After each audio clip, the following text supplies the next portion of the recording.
Nós estamos falando sobre os fundamentos da igreja, e eu queria falar um pouquinho, nesses momentos que eu tenho aqui, nesses poucos tempos que eu tenho aqui, sobre a igreja. Atos dos Apóstolos, capítulo 2, 42 ao 47. Atos dos Apóstolos, ou Atos do Espírito Santo, ou Atos da igreja, né?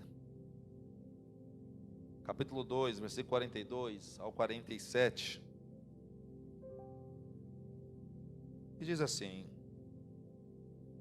eles se dedicavam ao ensino dos apóstolos e à comunhão, ao partir do pão e às orações. Todos estavam cheios de temor. Muitas maravilhas, sinais eram feitos pelos apóstolos. Os que criam mantinham-se unidos e tinham tudo em comum, vendendo suas propriedades, bens, distribuíam cada um conforme a sua necessidade. Todos os dias, continuavam a reunir-se no pátio do templo, partiam o pão em casa, juntos, e participavam das refeições, com alegria e sinceridade de coração, louvando a Deus e tendo simpatia de todo o povo. E o Senhor lhes acrescentava diariamente os que iam se salvar, os que iam sendo salvos, né? Isso é uma igreja com propósito, certo? Isso foi que os apóstolos, os discípulos, replicaram, tá? Porque o nome apóstolo quer dizer enviado por Jesus Cristo. A gente confunde muito isso, e esse nome apóstolo tomou uma proporção muito esquisita, de banalização, tá? Não tinha glória com o nome apóstolo, não tinha glória. Não, pelo contrário, tinha prisão, tinha dor, tinha angústia. Ninguém queria ser apóstolo, irmão. Só era ser apóstolo mesmo porque foi enviado pelo Jesus Cristo. Então as pessoas pensavam, por isso que muitas pessoas pensavam 10 vezes para chegar perto de Jesus Cristo. E Pedro vai dizer isso, vai falar: nós abandonamos tudo para seguir o Senhor. Então Pedro vai falar sobre isso, as implicações de ser chamado de seguidor de Cristo. Hoje está meio banalizado. Esse nome apóstolo não traz conotação de sofrimento, mas de glória, de poderio. Não foi isso. Primeiro que Jesus nunca chamou eles de apóstolos, né? Meus discípulos. E ele diz: vocês façam outros igual a vocês, mas que vocês sejam parecidos comigo, porque vocês forem parecidos comigo, se vocês não forem parecidos comigo, vocês não podem reproduzir discípulos, porque vão errar, vai ser erro. Mas se vocês forem parecidos comigo, vocês podem reproduzir discípulos, porque vocês vão reproduzir mais pessoas igual eu. Eu sou o modelo, Jesus falou para eles. Então quando eles são chamados de apóstolos, são chamados de enviados por Jesus. E tem as implicações: perder cidadania, perder endereço, viver fugitivo, tanto que eles foram perseguidos e mortos, todos eles, a não ser João, porque João tinha uma promessa a qual o Senhor falou: eu quero que ele viva até que eu venha. E até que eu venha, lá em Apocalipse, Jesus vem a João falar com João: João, estou vindo aqui falar com você, que foi uma promessa. Você não vai morrer, você vai morrer de velho. Você não vai morrer igual eles. Eles vão beber o cálice que eu bebi, o martírio, a dor, o sofrimento, mas você não. E eu não sei se essa promessa foi muito boa para João não, porque acho que era melhor ter morrido como mártir. Porque ver todo o colégio apostolado, todos os discípulos que ele andou morrendo e ele lá, né? Então, João é o único que não morre por mártir, mas também sofre dentro daquela prisão. E o que separava João dos irmãos era o mar, né? A ilha de Pátimos era um lugar na ilha mesmo. Então o mar separava. Inclusive quando João fala sobre o mar não existe mais em Apocalipse, está dizendo que acabou o que rompia a distância, acabou aquilo que afastava a gente da comunhão, era o mar. O mar não existe mais na nossa história, ele não separa mais a gente. Então essa igreja é uma igreja com propósito. A igreja de Jesus Cristo, a igreja que Jesus Cristo estabeleceu, Após a descida do Espírito Santo e a ascensão, né? Primeiro é a ascensão do Senhor Jesus e a descida do Espírito Santo, inicia a igreja ali, dentro do ensinamento a qual o Senhor deu para eles, certo? Então, o modelo de igreja é isso aqui que nós lemos. Esse é o modelo de igreja. Esse é o modelo. E a palavra igreja quer dizer chamados para fora, ou convocados para fora, né? Convocados para fora, chamados para fora. Essa é a palavra que quer dizer igreja. Ser diferente, chamado para fora. E isso está um pouco desconfigurado também, porque me parece que igreja fala de comodismo hoje. A palavra igreja dá na minha cabeça uma conotação de como é que fala? Conformismo. Estou buscando a palavra que eu esqueci. Comodidade, que mais? Quando a gente está acomodado.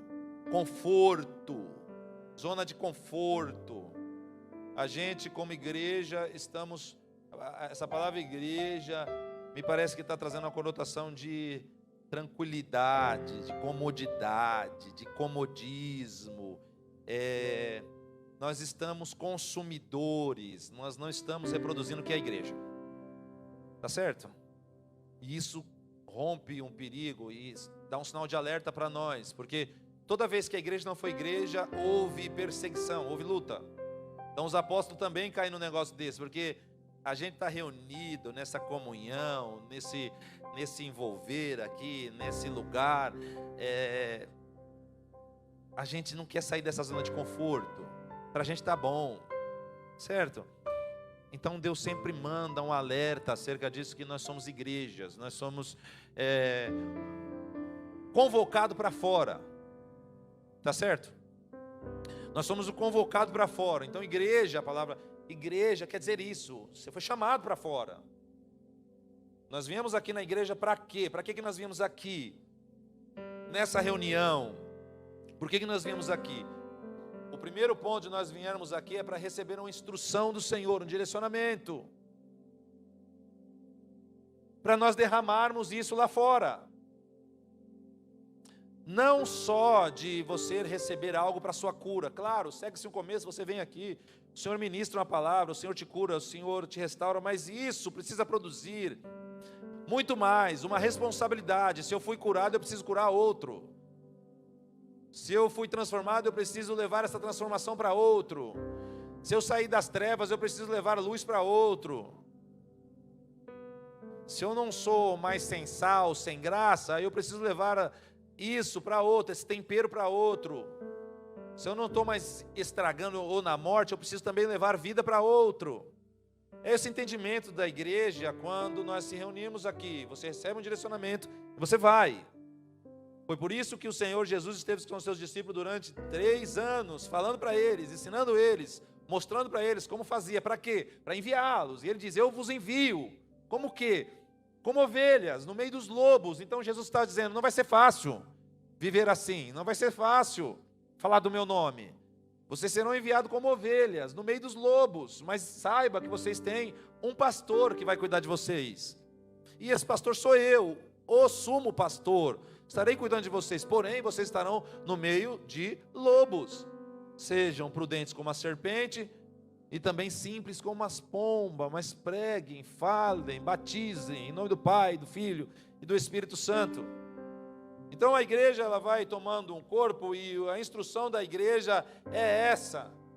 O primeiro ponto da instrução da igreja é perseverar ou dedicar no ensino dos apóstolos. Eu vou aprender com quem sabe o que está falando, com quem ouviu de Jesus ou quem andou com Jesus. Eu vou ouvir quem está próximo de Jesus, quem esteve perto, quem abraçou, quem tem comunhão com Cristo. Então eles se dedicavam no ensino dos apóstolos, na doutrina dos apóstolos, valorização da doutrina bíblica, valorização da doutrina, da palavra de Deus. Então, isso era perseverar. As lutas vinham, as provas vinham, e eles não eram levados junto com as provações. Por quê? Perseveravam no ensinamento dos apóstolos. O ensinamento dos apóstolos é permanecer firme. O ensinamento dos apóstolos é para arrependimento. O ensinamento dos apóstolos é para estar substanciado na palavra, a vida pautada na palavra, o entendimento. Então eles não eram pessoas levadas. Eles perseveraram, eles insistiam, eles eram constantes naquilo que era ensinado. Então, a doutrina dos apóstolos, eles reproduziam Jesus, a imagem de Jesus. Eles ouviam o que os apóstolos reproduziam. Jesus disse isso, Jesus falou isso, Jesus disse que no mundo tereis aflição, Jesus falou que nós íamos padecer, Jesus falou isso, e eles perseveravam nisso. Era essa a palavra que estava no coração dos discípulos de Jesus. Não tinha palavras que ia ser fácil, não tinha palavras que ia ser mil maravilhas, não tinha palavras que o mundo ia aceitar, não tinha essas palavras, irmãos. Não tinha essas palavras de o homem no centro. Não tinha essa palavra de o homem estar em evidência. Não tinha isso. Não tinha essa palavra. Pelo contrário, as palavras eram palavras de sempre Jesus. E nós vamos morrer por Jesus. Jesus falou: vocês serão minhas testemunhas. E testemunha, essa palavra testemunha quer dizer martírio. Vocês vão morrer por falar de mim, por testificar de mim, por dizer que eu existo, por dizer que eu ressuscitei. Vocês vão morrer. Não tinha essa palavra de ego, de massagear, é você, e é isso, e vai... Não, a palavra de Jesus, a palavra dos apóstolos, a doutrina dos apóstolos, era de perseguição, de sofrimento, de luta, mas com Cristo. Vou falar de novo. Teria perseguição, teria luta, teria provação, teria martírio, porém, eles estariam com Cristo. Jesus vai falando tudo isso, os discípulos ficam impressionados, olhando para Jesus, dizendo: gente, vai acontecer isso, vai acontecer isso. Tá bom, Jesus, mas o Senhor vai estar na onde? Ele falou: eu vou enviar o outro, o Consolador, o Espírito Santo, Ele vai estar com você. Eu estou convosco todos os dias, até a consumação do século, na pessoa do Espírito Santo. Ele vai consolar quando vocês chorarem. A sensação de eles abrirem mão não era de perda, não era de perder tempo. Pelo contrário, era de estar conquistando a glória em Cristo Jesus. Estar mais firme.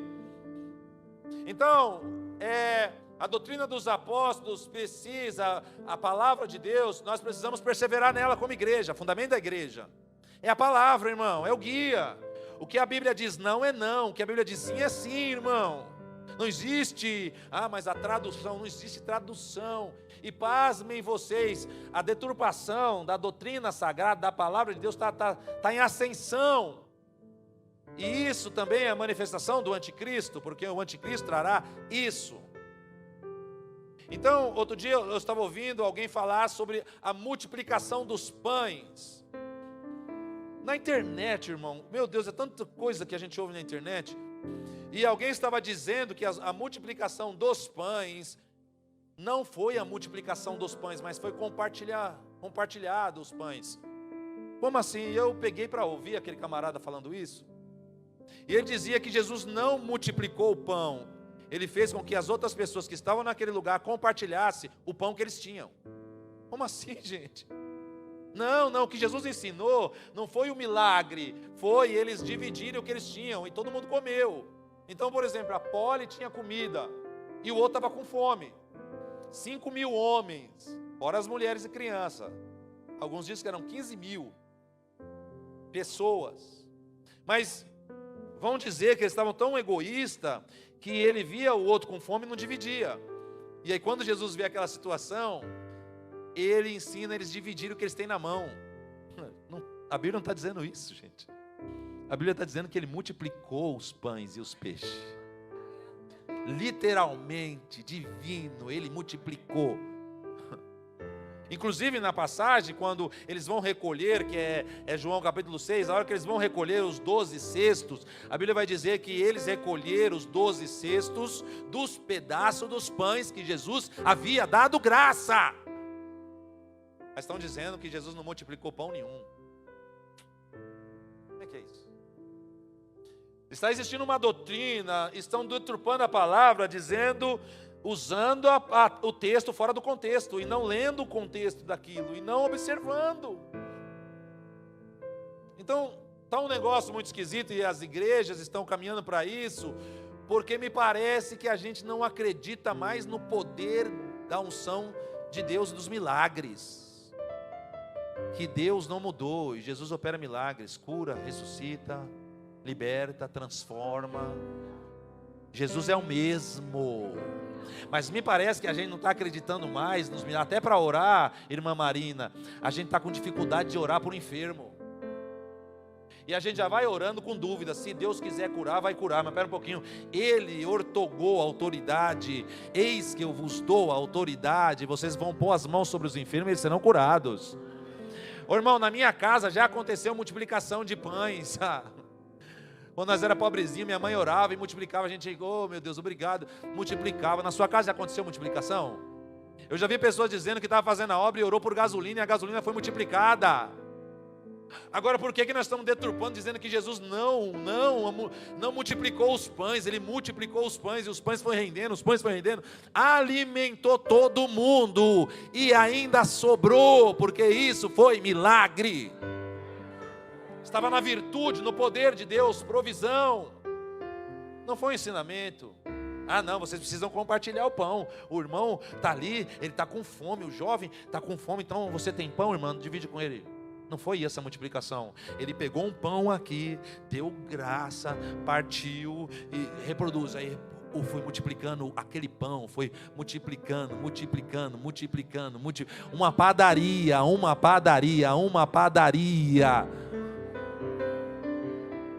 Todo mundo se alimentou.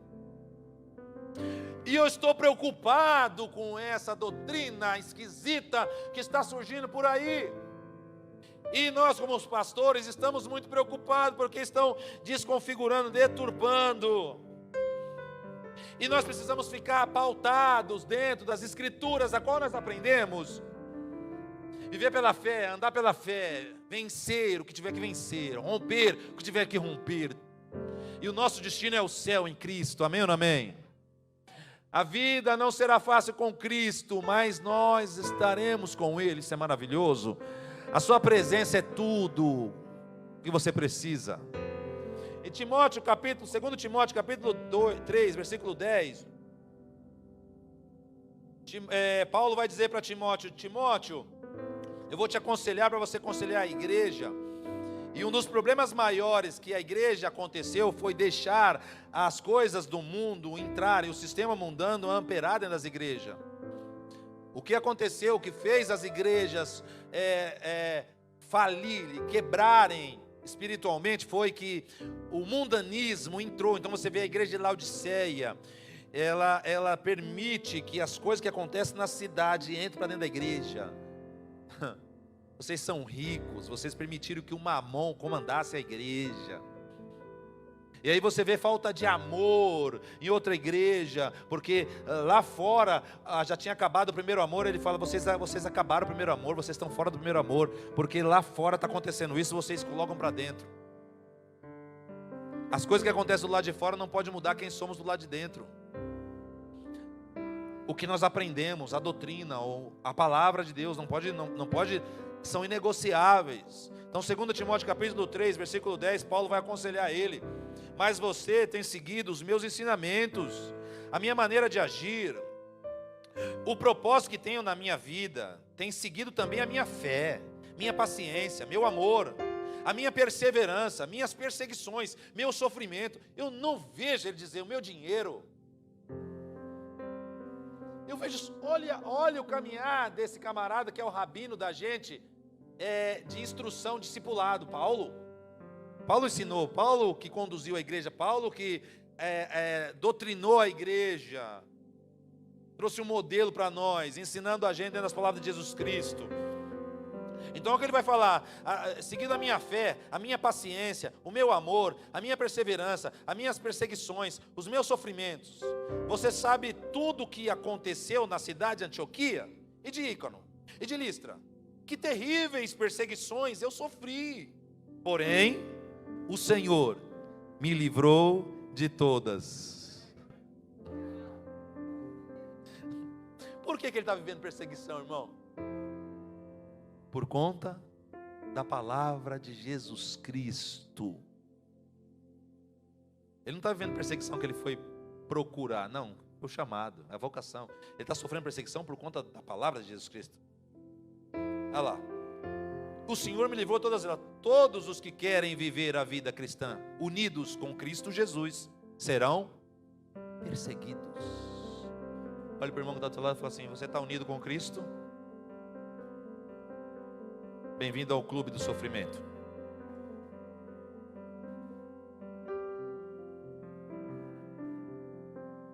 Hein, Eric?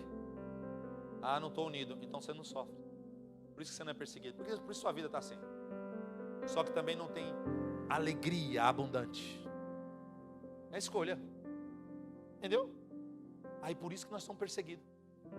Um dia o gerente chegou para mim e falou: Samuel, eu quero conversar com você. Pois não, eu quero que você pare de pregar sobre esse Jesus aqui nesse lugar. Eu não quero mais que você fale de religião. Eu falei: não estou falando de religião, estou falando do caminho. Ele disse: pois bem, mas eu quero que você pare de falar de Jesus aqui. Eu quero que você pare a partir de hoje. Você para de falar de Jesus aqui. Eu disse para ele: se você pedir para eu colocar uma camisa rosa, eu coloco, para eu trabalhar aqui. Se você pedir para eu vir trabalhar aqui de bermuda, eu venho. Se você pedir para eu colocar um chapéu com o nome da empresa, eu coloco. E eu vou te obedecer.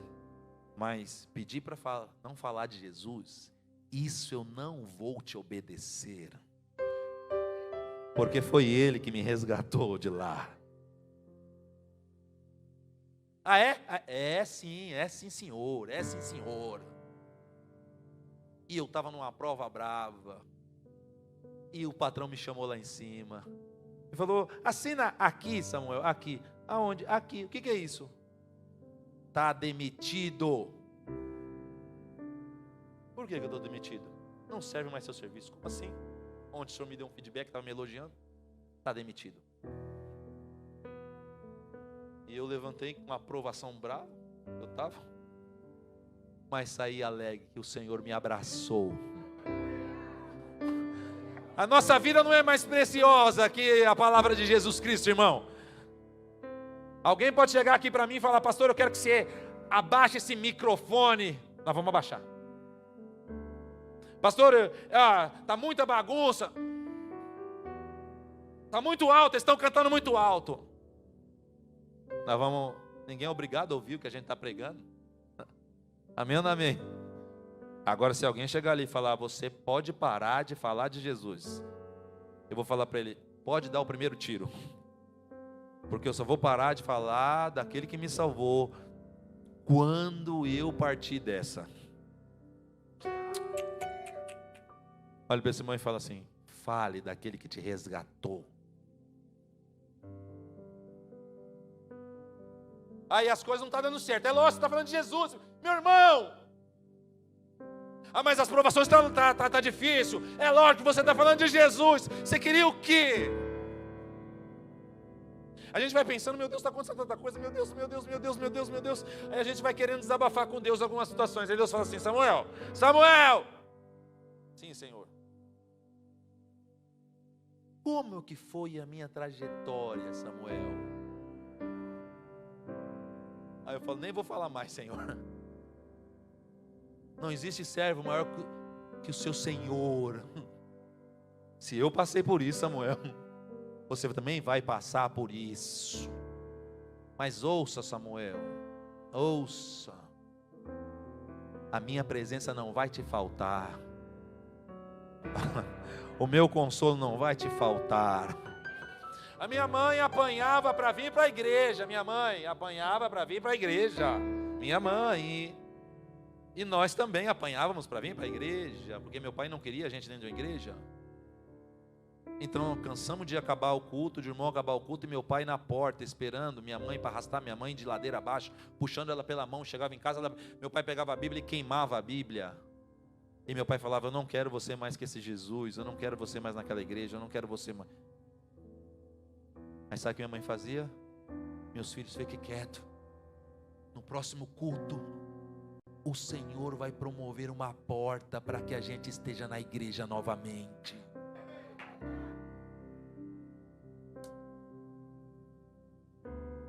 Persevera. E não era que minha mãe era desocupada não, viu? Minha mãe trabalhava, minha mãe cuidava da sua casa, cuidava de nós. Mas quando ela aceitou Jesus, irmão. Ou a gente é crente ou a gente não é crente. Ou a gente entra ou a gente não entra, irmão. Só que essa vida regalada que a gente vive, essa vida diminuta e tão sem vergonha que a gente vive, qualquer provaçãozinha, a gente não vem na igreja, qualquer provaçãozinha. Ah, irmão, como eu queria que alguns passassem umas provações de doer os ossos. Porque me parece que não tem mais, irmão. Não tem mais. Eu queria que passasse uma provação mesmo de doer os ossos, irmão. Como a gente vivia no tempo passado. Porque me parece que acabou essas provações, irmão. Aí me parece que é tão superficial que qualquer chicote, para. Eu estava vendo até o pessoal postando nas mídias sociais, um cara fazendo que era Jesus, né? E os caras sentou o rei, oxe, o cara largou a cruz e saiu chutando todo mundo. Falei, exatamente, é os crentes de hoje.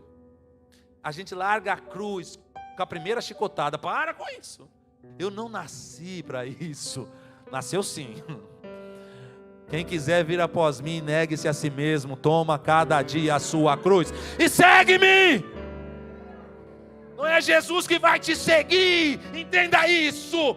Você que vai seguir a Jesus. Você que vai observar Jesus, não é Jesus que vai te observar, é você que vai observar Jesus. Você que vai pisar onde ele pisar, você que vai andar onde ele andar, você que vai abraçar quem ele abraçar. Jesus, Jesus é a sua bússola.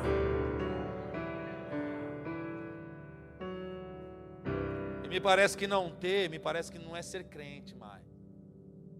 Me parece que passar provação, me parece que não é mais ser crente. Me parece que nós estamos sem Jesus, me parece. Pode ser que eu esteja enganado, mas me parece. Que não ter as porcarias desse mundo, que o apóstolo Paulo vai dizer que é estrume. Me parece que isso fala com que a gente não tem Jesus na vida. Passar fome, me parece que quando a gente passa fome, a gente está sem Jesus na vida. Me parece, não sei se estou errado. Me parece que quando as portas fechadas, parece que a gente está sem Jesus na vida. Me parece. E o apóstolo Paulo vai dizer assim, se a gente esperar em Cristo, só nessa vida, somos os mais miseráveis. E quantas fomes a gente passou quando infância? Quantas fomes a gente passou? Com Jesus e tudo, irmão. Jesus do ladinho da gente. Sim? Fome. E aí? Porque eu estou passando fome, ele permanece o mesmo. A entonação da adoração até muda por causa da fome, o estômago está roncando. Mas a gente dá glória mesmo assim, irmão.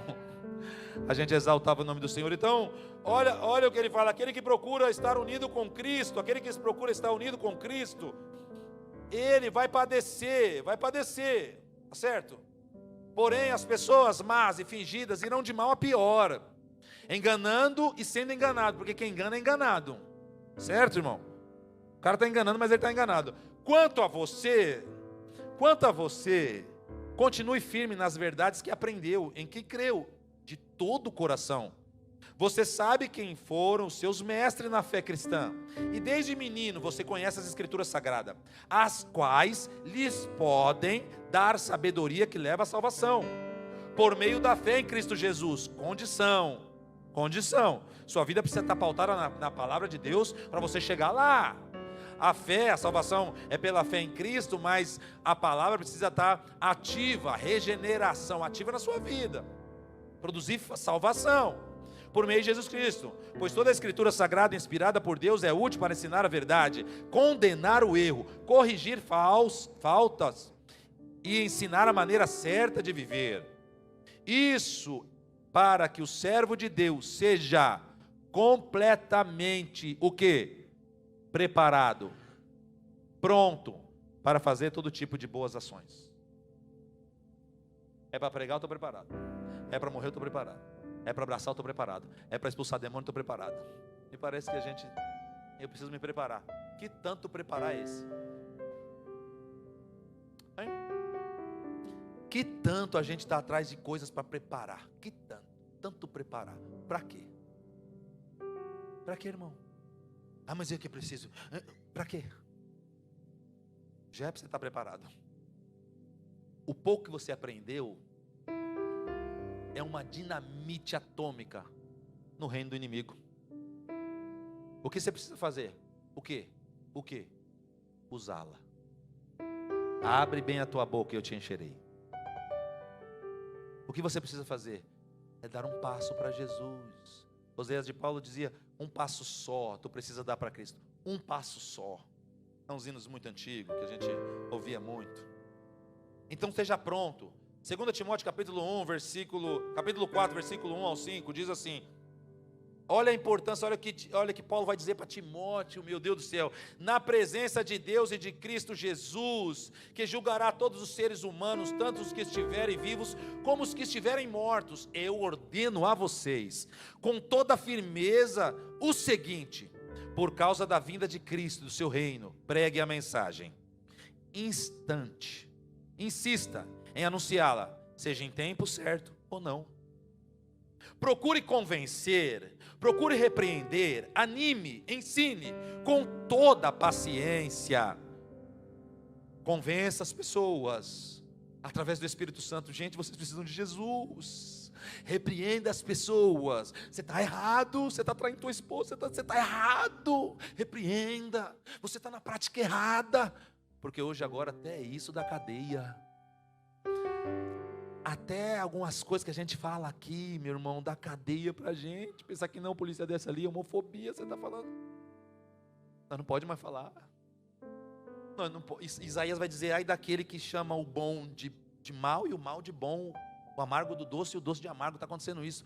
O que é mal ficou bom, e o que é bom não presta. É homofóbico, não pode falar, não pode falar. Onde que nós vamos chegar, irmão? Repreenda, ele dá conselho. Onde você estiver repreendendo, você está errado. Jesus te ama muito, para dar de pau, morreu por você. Mas essa sua prática tem que encerrar hoje, acabou. Você está errado. Você tem que parar com isso agora, porque Jesus te ama. Como Ele te ama? Quando Jesus te vê, uns coraçõezinhos no rosto de Jesus, é os ursinhos. Mas você precisa parar com isso agora, porque senão... Repreenda, irmão, exorte. Claro, com paciência, certo? Porque, não vou ouvir não. No outro dia, rapaz, você precisa mudar. Paciência. Olha para esse irmão e fala assim, um dia você esteve lá também. Alguém teve paciência com vocês? Quando você não queria sair do forró, do Rock in Rio, Freddie Mercury, e outros do pagode.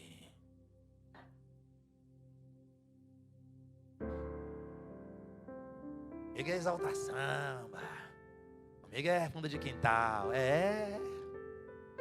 vai ver onde se vai dar. Paciência, mas corrija, repreenda, com toda exortação, com toda doutrina. Por quê? Porque o que está acontecendo? Pois essas pessoas, vai chegar o tempo em que as pessoas não vão dar atenção ao verdadeiro ensinamento, mas seguirão os seus próprios desejos, arranjarão para si mesmas uma porção de mestres, que vão dizer a elas o que elas querem ouvir. Essas pessoas deixarão de ouvir a verdade, para dar atenção às lendas, a coisa que não existe. Mas você, seja moderado, em toda situação, suporte o sofrimento, faça o trabalho como um pregador do Evangelho, que cumpre bem o seu dever de servo de Deus. Doutrina, palavra. A gente precisa abraçar essa palavra. A gente precisa seguir. Esse é o fundamento da igreja. Eles perseveravam na doutrina dos apóstolos. Eles perseveravam, Karine, na palavra. Eles perseveravam, Tamara, na palavra. Ninguém levava eles. Vou terminar. Eu só quero falar essa passagem aqui, Hebreus capítulo 3, versículo 7. Eu tinha 4 passos para falar, mas vou falar só esse primeiro, no outro culto a gente fala demais. Fala mais um pouquinho. Hebreus capítulo 7, versículo 19. Você, porém, põe lá, meu filho, Hebreus capítulo 3, versículo 7. 3, 7. Isso. Assim como diz o Espírito Santo hoje, se vocês ouvirem a sua voz, não endureça o coração, como na rebelião durante o tempo da provação no deserto, do israelita. Onde os seus antepassados me tentaram, me pondo-me à prova, apesar de durante 40 anos terem visto o que eu fiz. Por isso fiquei irado contra aquela geração e disse: o seu coração está sempre desviando, inconstância, sempre desviando, sempre dá um jeitinho de desviar, sempre não dou conta, sempre desviando, e eles não reconheceram os meus caminhos. Assim jurei na minha ira, jamais entrarão no meu descanso. Aí Hebreus, Paulo, alguns dizem que foi Paulo que escreveu essa carta, eu acredito que foi ele, diz assim: irmãos, cuidado, irmãos, para que nenhum de vocês tenha um coração perverso ou incrédulo, que se afaste do Deus vivo. Diga amém. Ao contrário, encorajem uns aos outros, todos os dias. Encorajem. Irmão, vamos, irmão. Irmão, o que está acontecendo com você, irmão? Irmão, cadê aquele brilho? Irmão, a obra, irmão. Irmão, vamos, irmão. Irmão, encorajem. Todos os dias, Bárbara. Encoraje, Letícia, encoraje. Todos os dias, durante o tempo que se chama hoje. De modo que nenhum de vocês seja endurecido pelo engano do pecado. Mente cauterizada.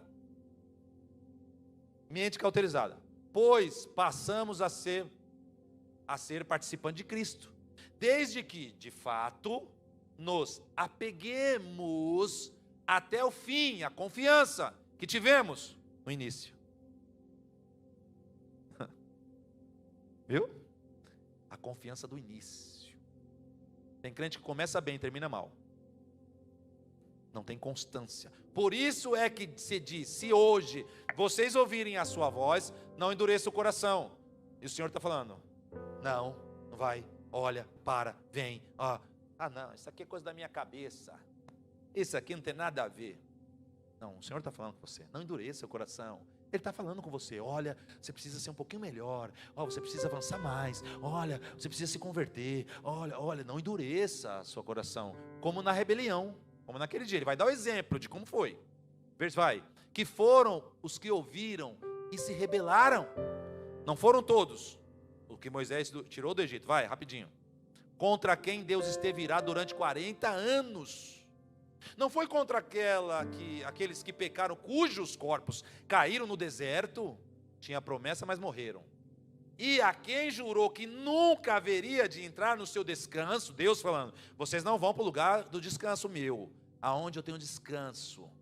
Não foi aqueles que foram desobedientes. Vemos assim que por causa da incredulidade não puderam entrar.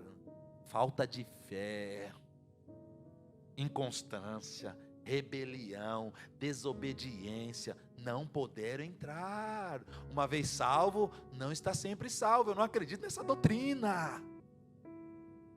Está vendo? Não puderam entrar. Vai, versículo 20. Passo 4, vai. Isso. E eu vou terminar, tá? Só essa porção que eu vou ler. Visto que nos foi deixada a promessa de entrar no descanso de Deus. Aonde é o descanso de Deus? Maranata. E o descanso de Deus é estar perto de Jesus. Não é andar em ruas de ouro, não é ver anjos. Estar com Cristo traz descanso, fala de porto seguro. Cristo não é tudo que eu tenho. Cristo não é tudo que eu tenho. Cristo é tudo para mim. Cristo não é tudo para mim, Cristo é tudo que eu tenho. Ao contrário. Cristo não é tudo para mim, Cristo é tudo que eu tenho. Ele é o descanso, Ele é o repouso, o descanso de Deus. Que nenhum de vocês pense que falhou, vai. Pois as boas novas foram pregadas também a quem? Diga, eu ouvir as boas novas. Tanto quanto a eles, mas a mensagem que eles ouviram, presta atenção aqui. Preste atenção. Olha aqui para mim. A mensagem que eles ouviram, de nada lhes aproveitou ou valeu. De nada. Pois não misturaram com fé. Por aqueles que a ouviram. A palavra de Deus não foi misturada com fé. Então não teve vida. A fé é como fosse um adubo.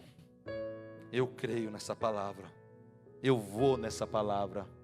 A partir de hoje será diferente. E mistura com fé e avança.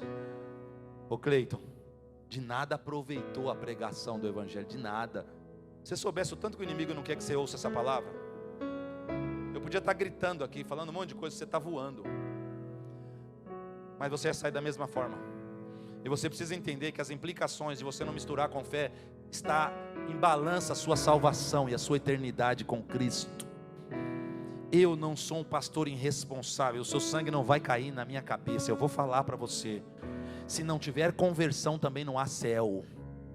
Se não tiver arrependimento, também não há Jesus.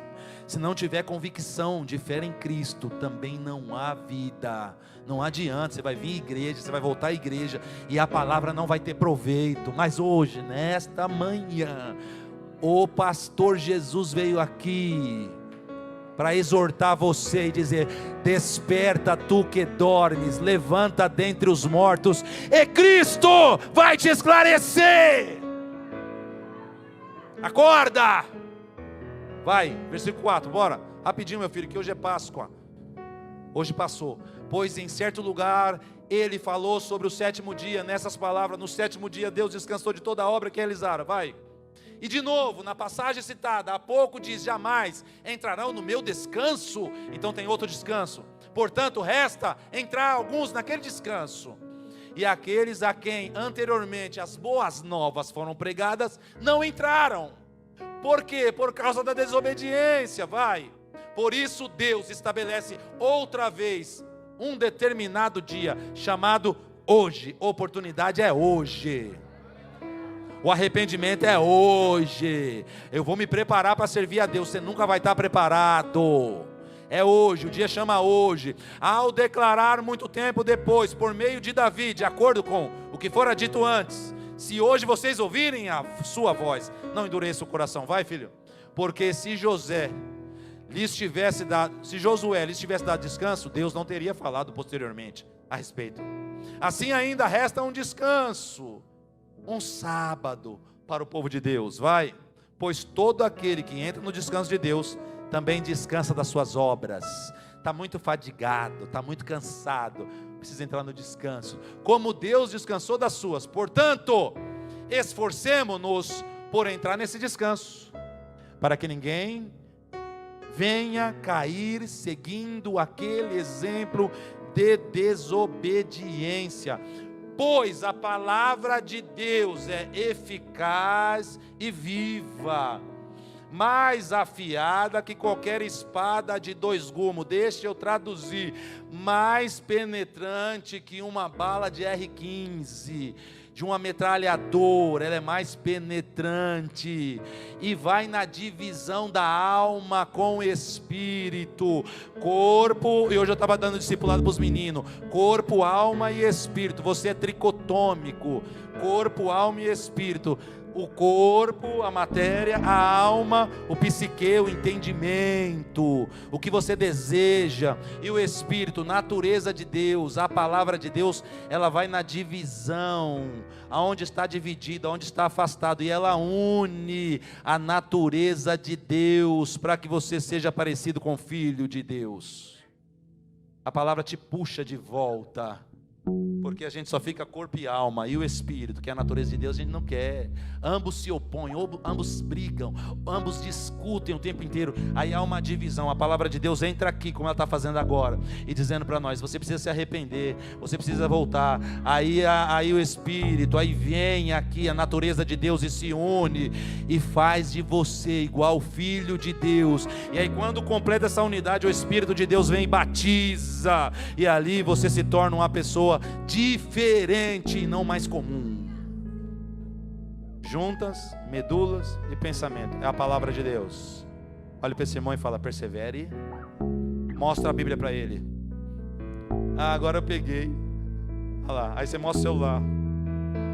Diga: persevere na palavra.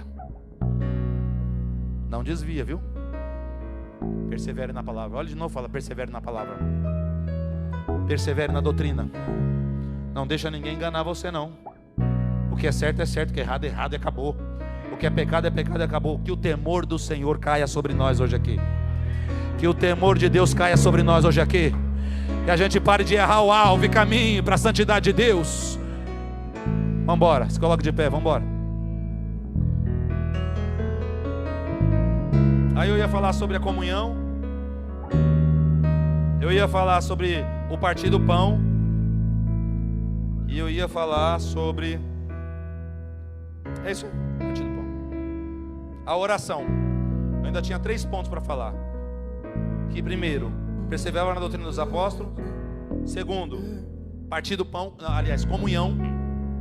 Terceiro, qual que eu falei lá? Partir do pão. E quarto, oração. O quarto ia pegar. Mas no próximo culto eu falo para vocês.